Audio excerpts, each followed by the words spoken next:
Est-ce que ta mère a rencontré quelqu'un? Est-ce qu'elle fait rentrer des hommes à la maison? Enfin bon, des trucs hyper farfelus. Un peu terrifiant, ce monsieur. Et il nous a fait un peu grandir dans la terreur. Juin 2006, je finis mon CM2, mon frère, je crois qu'il finit son CP. Et ma petite sœur, elle a 20 mois.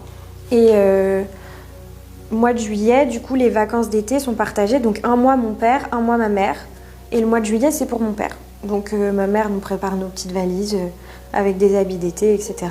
Et je sentais en vrai, je sentais qu'on allait partir. Avant de sortir, je leur dis si jamais ils nous emmènent en Algérie, vous me promettez de venir nous chercher. Ce à quoi ils me disent que j'ai pas à m'inquiéter, que ça arrivera peut-être pas, mais que dans tous les cas, on nous laissera pas. Les vacances, elles commencent. Elles commencent assez rapidement parce que pendant 3-4 jours, de ce que je me souviens, mon père essaie de nous faire prendre l'avion. Le divorce n'est pas encore prononcé, mais on ne peut pas sortir du territoire français tant qu'il n'y a pas l'autorisation parentale de l'autre parent. Donc en fait, il est face à une police aux frontières qui ne l'autorise pas. Et donc 3 fois de suite, on est recalé. Voilà. On retourne chez lui. Et il dit, on va aller dans le sud de la France en vacances. On fait le voyage et en fait, on va pas du tout en Côte d'Azur. Le voyage le plus long de ma vie, je crois.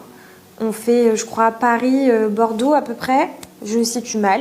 On dort vers Bordeaux, mais on aura roulé longtemps parce que quand on arrive à l'hôtel là-bas, il fait déjà nuit. On reprend la voiture le lendemain. On arrive à Alicante, une ville espagnole dans laquelle il y a des ports avec plusieurs bateaux. Et ma mère m'appelle et mon père me dit tu réponds, mais tu lui dis pas où on est, tu lui dis qu'on est à Toulon. Je m'en rappelle encore, je suis devant la mer, elle m'appelle, elle me dit bah alors ça va et tout, je lui dis oui, elle me dit bah alors vous êtes où? Et à ce moment-là je lui dis bah on est à Toulon, j'ai mon père qui est vraiment genre là, donc je dis pas la vérité. Et jusqu'à aujourd'hui je m'en veux énormément parce que je me dis que si j'avais dit la vérité on serait peut-être pas partis.